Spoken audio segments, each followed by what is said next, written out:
Hello friends, இப்போ பார்த்துட்டிங்கன்னா used காரில் ஏசி ஒர்க் ஆகலைன்ற தலைப்பு தான் நான் போட்டிருக்கேன். இது வந்து பார்த்துட்டிங்கன்னா டேஷ்போர்டுக்குள்ளே இருக்கிற கூலிங் காயில். இந்த கூலிங் காயில் ஆப்போசிட் இருக்கிறது ஹீட்டர் காயில், அது ரேடியேட்டர்கிட்ட இருக்கும். இது வந்து ப்ளோயர் ஃபேன், இது ரெசிஸ்டர், இது வந்து பார்த்திங்கன்னா ரிலே, இது வந்து பார்த்திங்கன்னா கண்ட்ரோலர். ஓகேங்களா? இதில் நான் காட்டாத ஒரே விஷயம், 2 விஷயம் இருக்குது.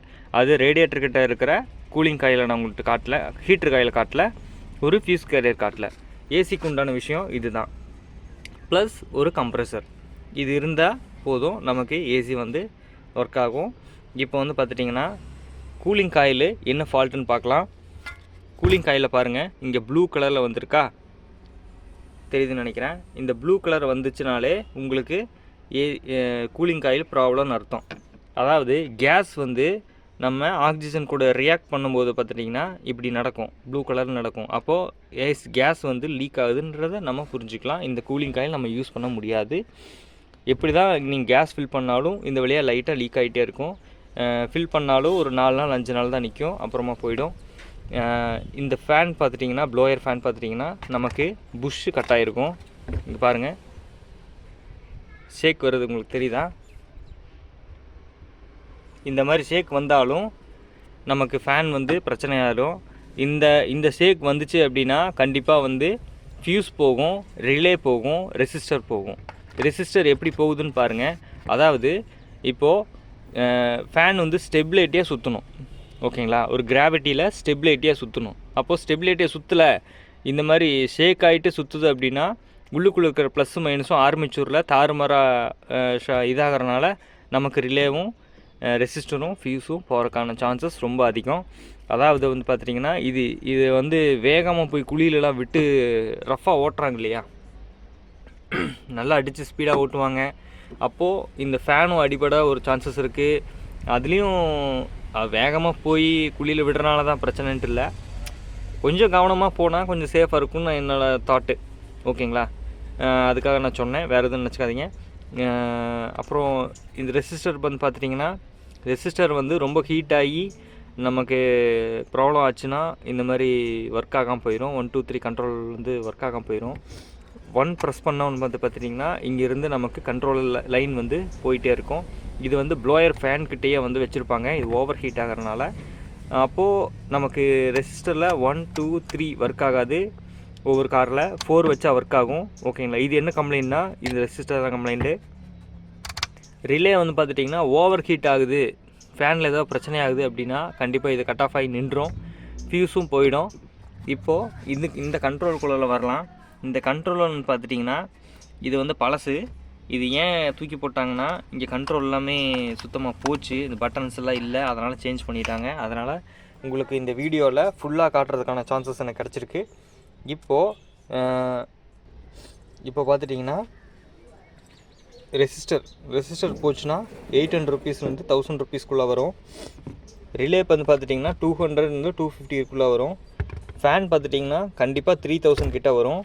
கூலிங் காயில் வந்து பார்த்துட்டிங்கன்னா 1500 2000 வரும். ஓகேங்களா? அப்போது நல்லா இது வந்து கம்ஃபர்டபுள் தான் சொன்னேன். ஒரிஜினல் வந்து பார்த்திங்கன்னா 3000 கிட்ட போயிடும். இந்த கண்ட்ரோல் யூனிட் வந்து பார்த்திங்கன்னா எப்படியும் 3000 கிட்ட வரும். ஏன்னா இங்கே ஒரு கண்ட்ரோலர் ரெசிஸ்டர் கொடுத்துருப்பாங்க, உள்ளுக்குள்ளே வந்து பார்த்திங்கன்னா மதர் போர்டு கொடுத்துருப்பாங்க. இந்த மதர் போர்டு எதுக்குன்னா, வெளிக்காற்று உள்ளே வர்றதுக்கான சுவிட்சும், கம்ப்ரெசர் ஆன் ஆகிறதுக்கும் ஆஃப் ஆகிறதுக்கும் ஒரு சுவிட்சும் கொடுத்துருப்பாங்க. அதுக்கப்புறம் வந்து பார்த்திங்கன்னா ஹீட்டரும் கூலிங் ஆகிறதுக்கான ஒரு கண்ட்ரோலர் ஒன்று கொடுத்துருப்பாங்க. இன்னொன்று வந்து பார்த்திங்கன்னா ஏர் வந்து எந்த பக்கம் போகணுன்ற ஒரு கண்ட்ரோலர் கொடுத்துருப்பாங்க. அது வந்து காஸ்ட்லி. இன்னொன்று கம்ப்ரெசர் வீக் ஆகிடுச்சு போயிடுச்சு அப்படின்னா அது தனியாக உங்களுக்கு காஸ்ட் ஆகும். ஹீட்டர் காயில் போச்சுன்னா அது கம்மி தான் வரும். அதுவும் உங்களுக்கு ரேட்டு எப்படின்னு சொல்கிறேன் பார்த்து.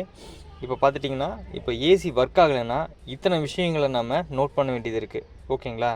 4ஆம் நம்பர் தான் ஒர்க் ஆகுது அப்படின்னா என்ன விஷயம், நமக்கு ரெசிஸ்டர் தான் போச்சுன்னு அர்த்தம். ரெசிஸ்டர் வாங்கி போட்டிங்கன்னா இந்த ஸ்பீடு கண்ட்ரோல் வந்து கரெக்டாக வந்து ஒர்க் ஆக ஆரம்பிச்சிடும்.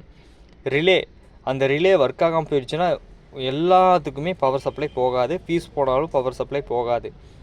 ஃபேன் நாய்ஸ், இப்போது நம்ம கரன்னு ஒரு சவுண்டு வருது, ஃபேன் போட்டால் ப்ளோயர் ஆன் பண்ணால் கரகரன்னு சத்தம் வருது அப்படின்னா ஒன்று இதுக்குள்ளே ஏதாவது சிக்கிட்டு இருக்கலாம், இல்லது இங்கே பாருங்கள் இந்த மாதிரி ஷேக் ஆகலாம். தெரியும் நினைக்கிறேன். இந்த மாதிரி ஷேக் ஆச்சுன்னா இந்த பிளாஸ்டிக் போய் அந்த பிளாஸ்டிக் பீஸில் உரசின ஒரு சத்தம் தான் உங்களுக்கு க்ரியேட் ஆகும். ஏசி வந்து லீக் ஆகிற வேறு ஒரு கேஸ் மில் வருது அப்படின்னா கூலிங் காயில் தான் பிரச்சனையாக இருக்கும். உங்களுக்கு இந்த வீடியோவில் தெளிவாக சொல்லிட்டேன், என்ன பிரச்சனையாக இருக்குதுன்னு சொல்லிட்டேன். அப்புறம் நம்ம ஏசி ஒர்க் ஆகாத காருக்கு ஒரு விஷயம் நான் பண்ணியிருக்கேன், அதை உங்களுக்கு காட்டுறேன். அதாவது ப்ளோயர் ஃபேன் ஒர்க் ஆகலை, ஏசி ஒர்க் ஆகலை அப்படின்னா சின்னதாக ஒரு விஷயம் ஃபேன் வச்சு எப்படி பண்ணுறதுன்றதை நான் காட்டுறேன். இப்போ அதை பாருங்கள். இப்போது நான் ஒரு சின்ன ஃபேன் ஒன்று மாட்டியிருக்கேன் பாருங்கள், எக்ஸ்லேட்டரு, பிரேக்கு, கிளச்சுக்கிட்ட. இது எதுக்குன்னா, இப்போது ஒவ்வொருத்தருக்கு ஏசி போட்டால் பிடிக்காது, ஓகேங்களா, அந்த ஸ்மெல்லே ஒத்துக்காதும்பாங்க. ஆனால் காலு கீழே வந்து வேர்க்கும். அப்படி இல்லைன்னா நைட் டைமில் நம்ம மிரரை இறக்கி வச்சு வேறு எங்கேயாவது பார்க்கிங் இருந்தால் கொசு வந்துடும், ஓகேங்களா. அப்போது இது வந்து யூஸ்ஃபுல்லாக இருக்கும். இது யூஸ்ஃபுல்லாக இருக்கும். ஒரு ஹிட் ஒன்று வச்சுக்கிறேன். இப்போ வந்து பார்த்துட்டிங்கன்னா அந்த ஃபேனுக்கிட்ட நான் லைட்டாக அடிச்சிட்டேன், அவ்வளோதான், ஓகேங்களா. இப்போது நான் கீ போட்டிருக்கேன். கீ போட்டால் மட்டும்தான் இந்த ஃபேன் வந்து ரன் ஆகிற மாதிரி வச்சுருக்கேன். அப்போது கண்ட்ரோலர் பாருங்கள், இந்த இடத்துல வச்சுருக்கேன். இப்போது ஆன் பண்ணி நம்ம எந்த ஸ்பீடு வேணுமோ அந்த ஸ்பீடுக்கு வந்து நம்ம வச்சுக்கலாம், ஓகேங்களா. இப்போது நான் வந்து ஃபுல் ஸ்பீடில் வச்சுருக்கேன், ஓகேங்களா. இப்போ ஃபுல் ஸ்பீடில் வச்சுருக்கேன். இப்போ பாருங்கள் பேப்பர் எந்தளவுக்கு ஆடுது பார்த்தீங்களா, புரியுதுங்களா உங்களுக்கு. பேப்பர் வந்து நல்லாவே ஃபோர்ஸாக ஆடுது. இப்போ நான் கம்மி பண்ணிட்டேன். இப்போ ஃபேன் வந்து மெதுவாக சுற்றுது, கொஞ்சம் லைட்டாக ஆகுது, ஓகேங்களா ஃபேனு. இப்போ ஃபுல் ஸ்பீடில் வைக்கும்போது பார்த்துட்டிங்கன்னா நல்லாவே உங்களுக்கு ஏர் ஃப்ளோ கிடைக்கும். அதாவது கொசு வந்து கீழே வந்து கடிக்காமல் இருக்கும். அது போக உங்களுக்கு வேர்க்காகவும் இருக்கும் ஓட்டும்போது, ஓகேங்களா. இது வந்து சின்ன ஒரு டெக்னிக்கல் ஐடியா தான். இது வந்து தேவைப்பட்டால் நம்ம வச்சுக்கலாம், ஓகேங்களா. நான் இந்த வந்து கீ போட்டால் மட்டும்தான் ஒர்க் ஆகிற மாதிரி வச்சுருக்கேன். இதுக்கு பவர் சப்ளை வந்து பார்த்துட்டிங்கன்னா ஆடியோ சிஸ்டம்லேருந்து பவர் சப்ளை எடுத்திருக்கேன். லெஃப்ட்டு ரைட்டு ரெண்டுமே வச்சுருக்கேன். அதாவது இந்த பக்கம் இருக்கிறவங்களுக்கும் கீழே நான் வச்சுருக்கேன். இப்போ காட்டுறேன் பாருங்கள். இப்போது இந்த சைடில் கீழே ஒரு ஃபேன் வச்சுருக்கேன் பாருங்கள். இதுவும் நமக்கு ஒர்க் ஆகும். க்ளோ பாக்ஸுக்கு கீழே ஃபஸ்ட்டு இப்போது ஒயர் எல்லாமே தூக்கி அசம்பிள் பண்ணி கரெக்டாக வைக்க போகிறேன். வச்சுட்டேன்னா ஓகே ஆயிரும். இப்போது இதுக்கு உள்ளே நான் என்ன வச்சுருக்கேன்றது விஷயத்தை நான் சொல்ல போகிறேன். இப்போ பாருங்கள், நான் இங்கே கண்ட்ரோலர் ஒன்று வச்சுருக்கேன். இது டிசி மோட்டார் கண்ட்ரோலர்னு சொல்லுவாங்க.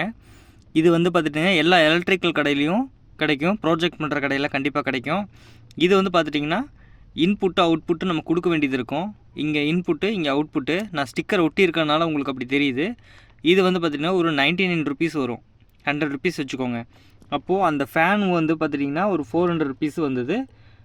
இது கண்ட்ரோலரோடு வச்சு நம்ம மாட்டிக்கணும். இங்கே ஹோல்ஸ் பண்ணி நம்ம இங்கே மாட்டிக்கிட்டோம்னா பெஸ்ட்டாக இருக்கும்.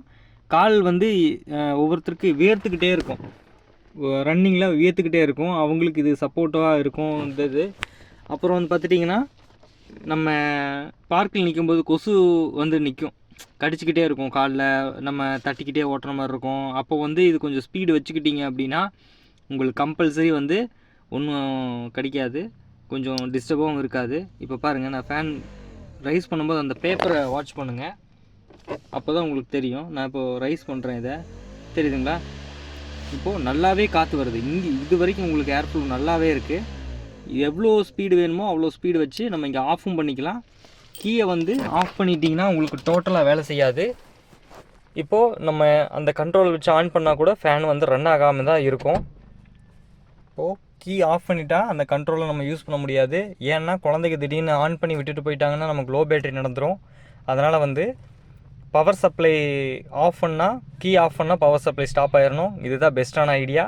இதை உங்களுக்கு வந்து பார்த்துட்டிங்கன்னா எல்லா கார்களுக்கும் பொருத்த முடியும். ஒவ்வொருத்தவங்களுக்கும் ஏசி ஒர்க் ஆகாது, ப்ளோயர் ஒர்க் ஆகாது. ஆனால் சிம்பிளாக இந்த மாதிரி விஷயம் செய்யணும், காலுக்கடியாக வச்சோன்னா இது சிம்பிளாக செஞ்ச முடியும். ஆனால் ஸ்பேசஸாக இருந்ததுன்னா கம்பல்சரி செஞ்சுக்கலாம். இது வந்து பண்ண முடியுன்றக்காக தான் இந்த காரில் பண்ணி காட்டியிருக்கேன். ஆனால் பவர் சப்ளை எடுக்கும்போது ப்ளஸ் மைனஸ் கரெக்டாக எடுக்கணும். ஆடியோ சிஸ்டம்லேருந்து பவர் சப்ளை எடுத்து அங்கே கண்ட்ரோல் பண்ணிக்கோங்க.